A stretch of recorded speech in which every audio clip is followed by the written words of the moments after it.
पांडवों का हुआ था पुनर्जन्म। आखिर किस पुराण में है इसका वर्णन? आइए जानते हैं इस कहानी के माध्यम से। महाभारत का युद्ध धर्म और अधर्म का युद्ध था। इतना विभत्स युद्ध शास्त्रों के अनुसार किसी युग में नहीं हुआ, जिसमें अपनों से ही अपनों की लड़ाई थी। इस युद्ध का परिणाम भी इसकी भयावह की तरह विभत्स और विनाशकारी था। कलयुग में कौन से पांडवों ने कहाँ जन्म लिया, आइए जानते हैं वे सब रहस्य। महाभारत में हर व्यक्ति अपने आप में महान था। हर कोई किसी न किसी का अवतार था और सभी के पास अद्भुत शक्तियां थी। कोई उन शक्तियों का इस्तेमाल कर पाया तो कोई नहीं कर पाया, कोई हार गया तो कोई जीत गया।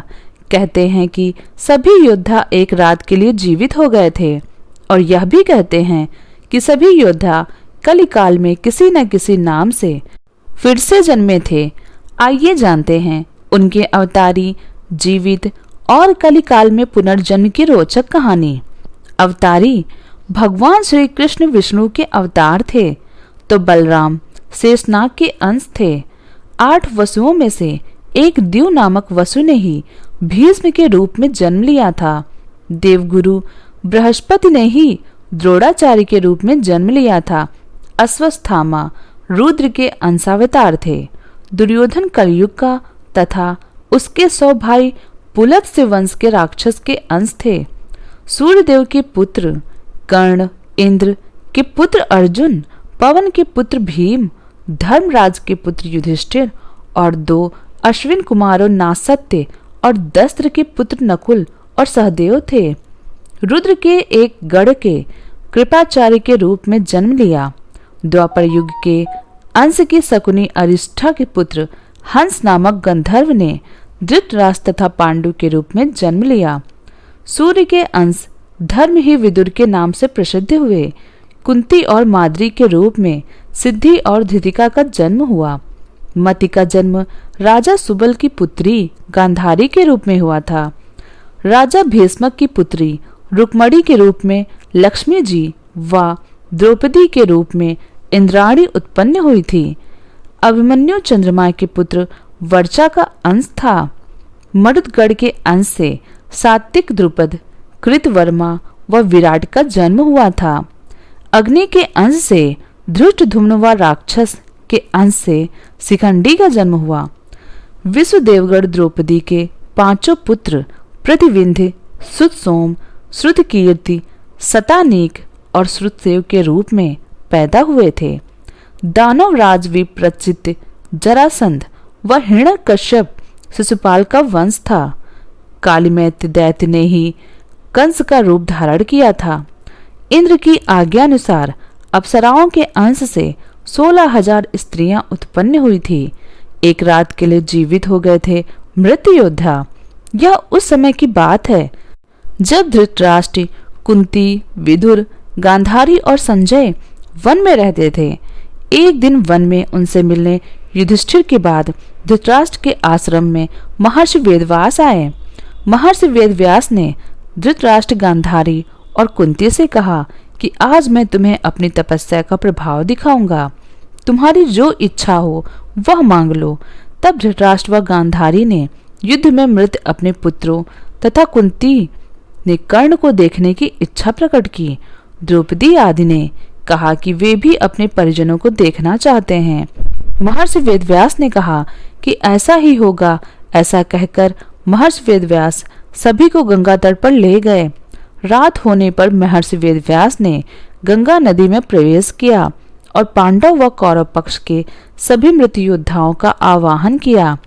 थोड़ी ही देर में भीष्म, द्रोणाचार्य, कर्ण, दुर्योधन, दुशासन, अभिमन्यु, धृतराष्ट्र के सभी पुत्र, घटोत्कच द्रौपदी के 5 पुत्र, राजा द्रुपद, धृष्टद्युम्न, शकुनी, शिखंडी आदि वीर जल से बाहर निकल आए।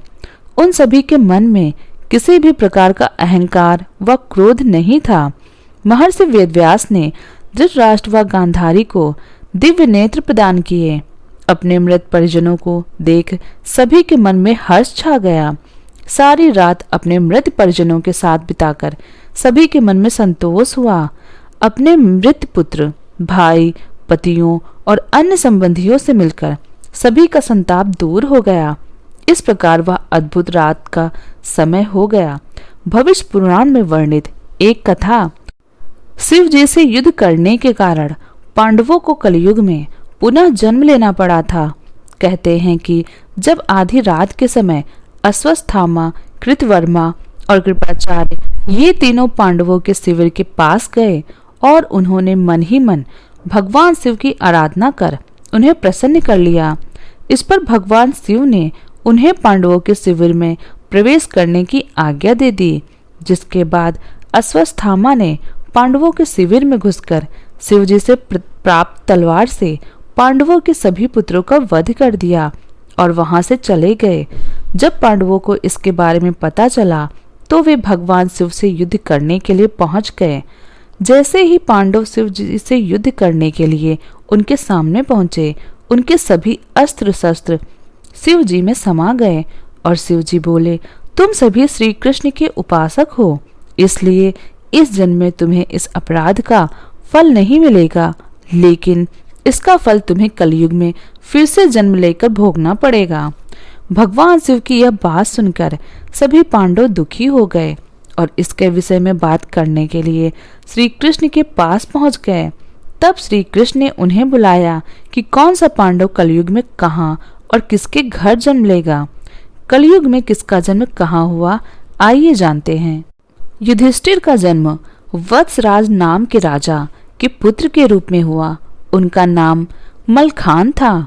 भीम का जन्म वीरण नाम से हुआ, जो वनरस नाम के राज्य के राजा बने। अर्जुन का जन्म परिलोक नाम के राजा के यहाँ हुआ। उनका नाम ब्रह्मानंद था। नकुल का जन्म कान्यकुब्ज के राजा रत्नभानु के यहाँ हुआ। उनका नाम लक्ष्मण था।